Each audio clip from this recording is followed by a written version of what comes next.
done one of these for a while. So I haven't done one of these for a while, and I wanted to sit down and have a bit of a chinwag. It's been a weird few weeks.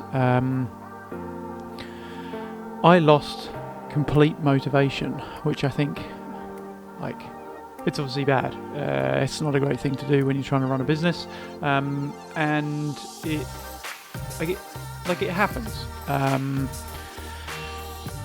But I thought I would talk about it because I feel like I'm on the way back up, and talk about some of the reasons or some of what I've done, and what I've thought about, and how the situation came about, really.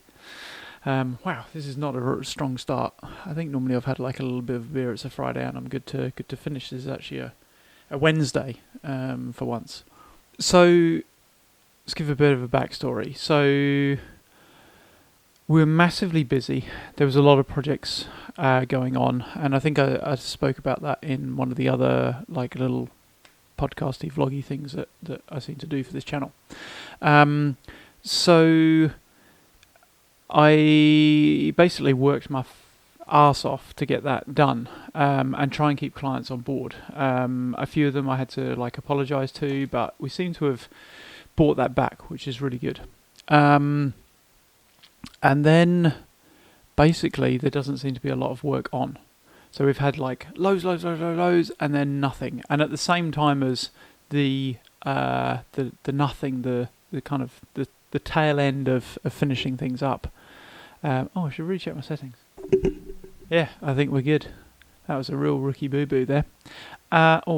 Yeah, so at the same time this work kind of dipped off, I also took on an editor. So I'm like passing them stuff to do, and as soon as you employ someone, it's really weird. Like, and even outside of running your own business, I think when you bring someone into an organisation, like whether it's your organisation or somebody else's, like, you know, normal job versus like running your own company, you definitely start to, as a manager, well, I did, I've always worried about how much work someone's going to have. Is it the right level of work? What are they going to get done? I tend to overestimate, and so I have this like massive pile of stuff, and they take a lot longer to get through stuff than I first anticipated. So editor comes in, they're working on stuff, work's declining, and so basically I'm kind of sitting there like, what's going on? I'm not doing enough stuff, like, and you start feeling pretty bad about it. And then on top of that, I seem to have like, I don't know, just go through this rocky, feel happy, don't feel happy. And for me, a lot of my happiness is derived, for good or bad, via work. It always has been.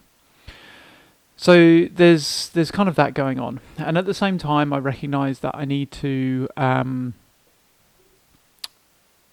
of make some changes for the business. And with those changes, there's no right or wrong answer. There's just changes. Website needs updating and has done for a long time. Like, I realised I was looking at an old video. I was looking at like a 2017 Christmas video, and I talked about restructuring the website. And some of it's happened, but there's still a lot of work. And I guess that's the other thing with business. Like, when you run a business, like, you just need to stay on top of this stuff all the time, and you don't. And then you go, oh man, really need to do that. And at the same time, something else kind of disintegrates or kind of falls apart, and you need to tackle that. And as I say, so what else is there? There's the website. I want to update like the products that we do. I want to update the videos that we do. I want to update the documentation that we have. And I've updated some of the documentation, but more to do with what we do as a company, not the actual product documentation. I wanted to take a look at pricing. I took another look at our T's and C's and split that out as a separate document, away from, so normally our quotes would have a T's and C section. I split that away. So there's all these sort of bits and bobs of stuff that needs to go on, and as I say, there's no right or wrong answer to it. So you end up kind of like double checking yourself, and if you are not feeling headstrong at that particular point, then it's very easy to just kind of go around in these theoretical circles. I'm probably not doing a massively great job at explaining this, but basically there's no right or wrong answer, and you have to just lead. Anything other than making some form of direction or some form of decision is the incorrect path. So, was there anything else going on? So, no, I think that's it. So, work's kind of declining. I'm stuck in this area of like, is the best way to describe it. But recently, I guess, so I basically kind of fell off the boat a little bit, and have been, I guess, feeling a little bit sorry for myself. I don't know, not feeling the greatest. So what have I done to actually like come back up? Because I think one of the biggest questions that I get asked from people when I say I work for myself is actually the question of like, oh, how do you stay motivated? And I've always answered like, oh, I don't find it that hard. Like I've always worked for a team of one or very small teams, and it's very much been down to my direction to make sure that I'm motivated to get stuff done. But when you're 5 to 6 years into a job, it is tricky. And then if there's a bit of a decline, then yeah, it can take like a bit of a knock. You're kind of like, well, we were doing really well, so what happened? Where did that go wrong? But there's a couple of things that I've worked out. One, like personally, I've had to make definitely recognise that it's okay that there's a slowdown. It's okay that I take a bit of time. This is a good opportunity for me to, actually revise the website, as an example. So sit in tasks and actually do them properly rather than that kind of like, just get it done, like do something, or just put it on the back burner because client stuff comes first. So that's one thing I like a mental recognition that I've had to make. I think the other thing is I do work from home. I do spend a lot of time sitting here. I don't have much social interaction. So making an effort to get out and do things. And weirdly, I have recognised recently that I don't spend a lot of time outside and probably should. I have increased the amount of time I'm like exercising. I put more effort, like focus into the CrossFit stuff, and then just like making sure that I'm actually going out and mentally switching off, or trying to, just going for walks and stuff like that, which has kind of declined for me, but it's definitely a step up. But the increase that I need to do is actually physical activities that I can concentrate on, and I think to add to that, non-physical activities to concentrate on. So what I mean by that is not to not concentrate on, but it's more tasks that you have to focus on. So if you're playing a game of football, you're only focus on that game. You're not like, your mind isn't somewhere else. When you go on a walk, you can easily be thinking about business or what's going on. And what I need is to actually have something that distracts you for an hour or two so that you can actually be in that moment. CrossFit is very good for that for me, but you can't do it all the time. You need to go and do other stuff. So I think that's another thing. So yeah, change the mental viewpoint, change again, I guess it's sort of mental, but it's like have an activity that stops you from thinking about this sort of stuff all the time, because I think it's been pointed out to me, and they're probably correct, but yeah, if you're constantly thinking about the same thing, it's good sometimes to just sit in the funk and make sure you move through a problem. But at the same time, I think it's also important to just get away from the problem to try and solve it that way. Weirdly, the third thing that I recognized was that by taking an editor on, I was actually, if I didn't have all that client work, I would actually be doing the work that I've assigned to them. So the reason that I feel that I've got all this like lost time, the company is not losing traction. It's just the work has been doing somewhere else. So it's actually, I needed to kind of compartmentalize my assessment around delegation. So it is a positive thing that I've delegated to someone. It is a positive thing that they are getting on with the work. And it's not a case of the company has slowed to doing nothing because I don't feel that I'm being productive. The company is still moving. It's just moving in a different area.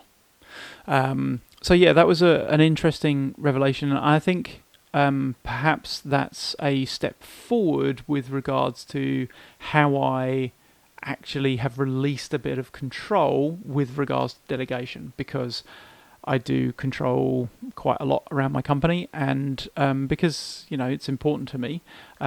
So yeah, it's a good thing that I have kind of mentally switched for delegation.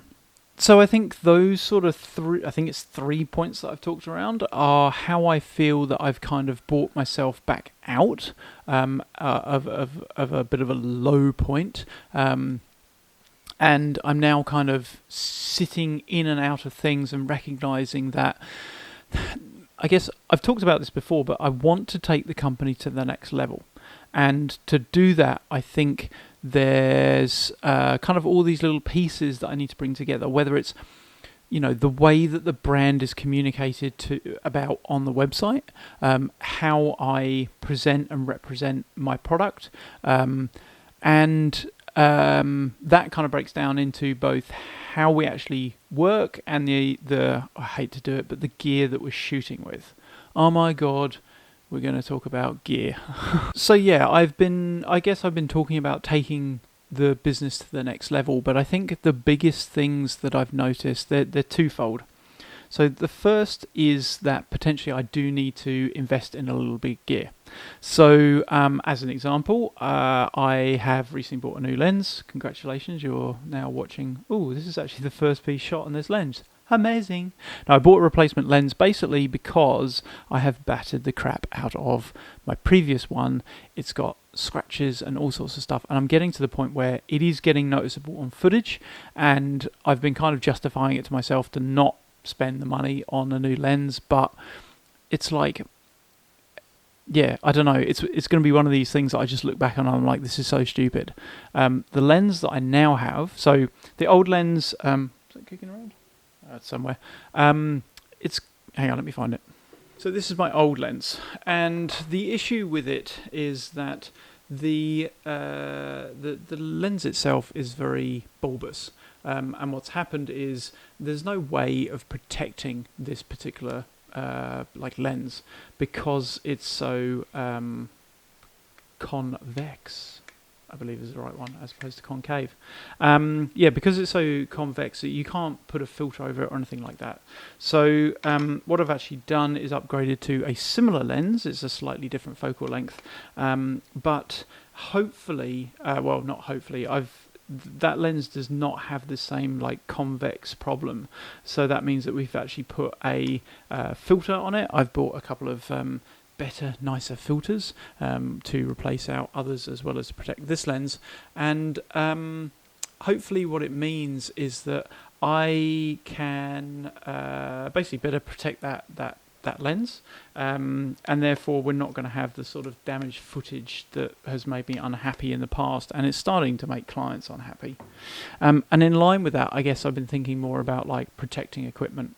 I think I work really hard for clients. I run around a lot and I try and get stuff done, and as a result of that I tend to just oh, we're done with this lens, and the lens gets dumped in a bag. And I don't treat my gear badly, but I don't treat it really, really kitten glove mittens on it as well. And I think there's a bit of a balance, and I think I probably need to pull myself back a little bit. When gear's taking a battering and it's going to affect the work that I'm doing, either in the final product or just the longevity of the equipment, meaning I'm going to have to spend more money to replace that equipment, then it's something that I do need to think about. So I think that the shift for this is, whilst I'm thinking about upgrading gear, I would like a nicer light, which is going to cost oodles of money, and obviously, lenses and stuff like that. And we're just looking at bits and pieces, and I'm trying to work out a bit of a plan. But I think the other thing that I need to do is shift so that I'm not quite so driven by time. So what that means is I need to cost more into my time. I need to stop basically cheapening my product. We need to try and the flip side to this is when we charge more, we need to be able to show value for it. We need people to understand why we're going to charge X 100,000 or whatever the number is more than what they would have, especially if they're an existing client, what they would have previously paid. And with that then comes like, how do we present that on our website so that we're kind of moving up? But ultimately, I think this is all part of the how do we deliver better? Because I have said it before, I think I've got a really good standardized product. What I want to do is just take it up a notch and just like keep pushing. I want like people to just continue to be like, wow, how does that happen? How does that work? Why does that look good? Like, hey, how did you do that? And like, I want people to kind of chase me. I don't want to be like stuck in the pack. I want to be in front of the pack, doing better than other people. Along with that, I've had like, I guess, a bit of wondering as to what I'm doing like on a personal. I've been looking more at like personal development anyway, but I've been thinking about like personal projects. I've had like a lot of like I recognize that I need personal projects to keep me kind of like mentally engaged on what I'm doing. And part of that is obviously video. I have got quite a few half-baked projects all over the place, and I think I need to actually sit down and kind of like spend some time getting them done. Because when I'm in this kind of like lull point of not really sure what I'm doing, I think like personal projects give me an opportunity to actually develop myself, and do things which interest me rather than like what the client is paying for, and I think that's important. So I don't really have an answer there, but I've been basically toying around with like, do I start shooting my own documentaries on subjects that interest me? Do I go back to vlogging? Do I like all these sort of little things, or do I just basically man up and sit in the problem of like sorting my own edits out rather than just like too hard and go away. I think part of how to solve that is probably more to do with thinking about what is happening with my time. But yeah, that's a continuous thought. I guess with that whole next level piece, there's one conversation from earlier today that I wanted to tack into this vlog, which was I had a phone conversation with a pretty well-known client, and we'd basically shot a project with them. The project scope wasn't that well defined at the beginning. When we went to them, we kind of agreed a bit more of a scope, and as the project progressed, it kind of expanded. So we ended up shooting for like double the amount of time that we originally planned for. Now, I thought that I had communicated enough with the client to say, obviously there's going to be a knock-on with regards to cost and all that sort of stuff. Anyway, project is now finished and we get to the invoicing stage, and obviously there's a discrepancy between what we originally quoted and what we actually delivered. And the client gave me a phone call and kind of said like, hey, this is outside of what we originally planned for. We didn't really know. What can we do, sort of thing. And eventually we got on a phone call with them, and interestingly they suggested that I should do them a discount, which let's weigh it up. Like, you're on the phone to the client. This is somebody who I've worked with on an infrequent but regular basis. This is a bigger company, and they've done a fair bit of business with me. So they have a fair bit of sway, a fair bit of power with me, and they've now asked for a discount. I held my ground, and basically tried to explain that number one, we've done the work. Number two, as a small business, we're very much, we've been influenced by them previously with regards to payment, cash flow sort of things. I also pointed out that we did have a discussion about the scope, and obviously, I apologise and perhaps hadn't made it as clear as possible. However, they're experienced, and we'd kind of expect them to know that when they double a size of scope, it's going to increase in cost. The monetary difference is in all honesty not that much, and they asked me to meet them halfway, and as I say, I kind of said no, and it's difficult. I don't want to lose big clients, but at the same time, I'm trying to hold a value, and the difference in cash flow for their large company versus what that cash flow difference would make to my company, it would be very, very different. And I kind of explained it to them throughout those points, but I held my ground. And they were like, oh, okay, we'll come back to you. In all honesty, I fully expected them to come back and say, yep, thanks, we're going to pay this one and we're going to cancel the 2 projects that we've currently got with you, or we're going to take budget from there. I got an email from them, and they're raising a PO. They're going to pay the full invoice. And I think that's a positive. I don't know how it's going to affect the relationship going forward. I think perhaps they were just trying to push the boat. Perhaps I communicate well about the points from my side and how that sort of stuff works with me. But it's interesting because earlier in the week I wasn't very happy with myself towing the line with clients. I am very specific around how I don't hold meetings with people.